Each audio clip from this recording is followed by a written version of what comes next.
buddy Steve who took my nice Ultramarines on. Merry Christmas, Happy Holidays. So not too long ago, we finally got rules for Lieutenant Titus, and that was the driving force I need to actually get the model painted.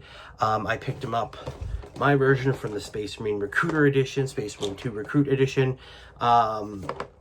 I still have to paint the gaunts up, but that will do later. It was great to see him finally get rules so he could actually be used and legal in a game of Warhammer 40,000.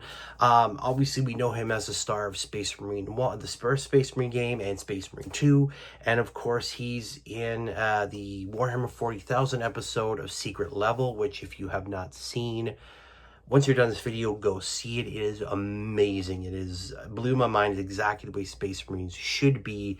It's fantastic. But without further ado, let's go look at the model. We'll talk about him, talk about his rules, and then we'll be back. So here is the vaunted Lieutenant in all his glory. Right off the bat, I gotta say this is just a fantastic model of an awesome character. There's so many lovely little details. He's got his chain representing him being part of the Death Watch. He's got his honoraries there, his many purity seals, even his some robes, more purity seals, his big chainsword, his heavy bolt pistol.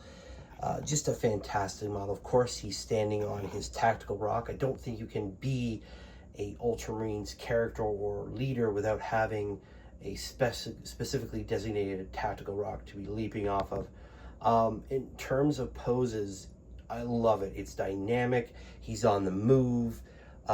He's got the roar on his face, the chainsword ready to just lay off the smackdown on somebody. He's moving, and even the purity seals, everything about it indicates movement and forward momentum, which he's all about. The only gripe I have with this model in a physical sense is, I mean, we've got, there's an Ultramarines U on his knee pad. There's an Ultramarines U on his chest eagle. He's even got one on the backpack there. He's got lots of Ultramarine U, and yet his shoulder pauldron that would normally have the Ultramarine symbol, there isn't one. I mean, it's a minor gripe, but it is a fantastic looking model. It was easy to put together, a joy to paint. Again, he is everything that an Ultramarine and a primary Space Marine should be. He's big, there's tons of little detail, there's battle damage in there. It's fantastic. Rules wise, he's pretty cool too. I know some other people have covered rules more extensively. I'm just going to do a quick one here. He's got the standard stats for a lieutenant. He does have one more wound. He's armed with a heavy bolt pistol and a starry chainsword. The only real difference there, and it's a big one, he's got anti-infantry 2+ with his chainsword. I guess sort of way to represent the fact that he just chews through things. Lots of gaunts, whatever he's facing, Chaos Space Marines, Chaos Cultists, whatever, he goes through them with his chainsword. It also has 8 attacks, so lots of attacks for this guy. He has Oath of the Moment, he's leader. The other one he has, the other ability is Feel No Pain 5+. I guess just to represent, from the game terms, he just can take so much. Represents him just being tough, hard to kill, hard to take out. Means he gets to last a bit longer on the battlefield. He has some other abilities, Press the Attack, so he forgoes the normal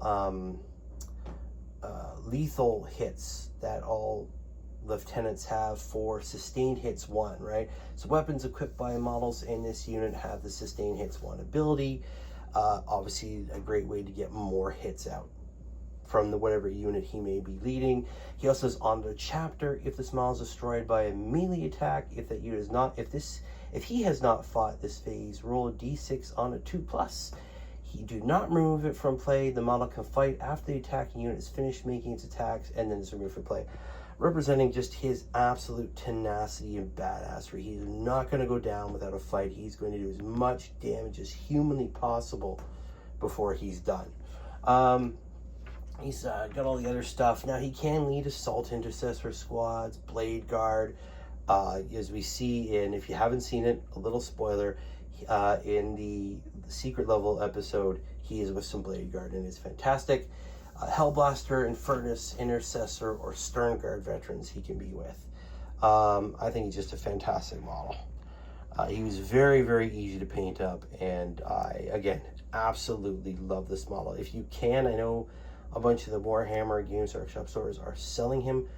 If you're an Ultramarines player, go pick him up. It's awesome to have. If you're just someone who wanting to collect a good model, go for it. Please pick him up. And welcome back to my beautiful face.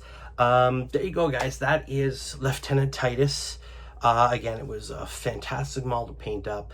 I had been sitting on it for a little while since I picked it up, and well, mostly because he had no rules. He wasn't actually a legal model, and I was kind of bummed when I found that out originally. I looked at him going, oh, I can't actually equip a lieutenant like that. So, and the weird thing is he's in the Space Marine Codex. There's a whole page of him leading the Ultramarines charge against the Tyranid, but you couldn't really use him. So obviously, I'm thankful to Games Workshop that they put his rules out with their Grotmas Advent calendar.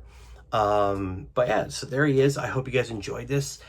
Show me pictures of yours. Send me some pics. Put them down in the description below, or you know, what have you. I'd love to see them. As always, guys, thank you very much. Keep rolling those dice, and I hope everybody has a Merry Christmas and a Happy New Year. See you later. Bye.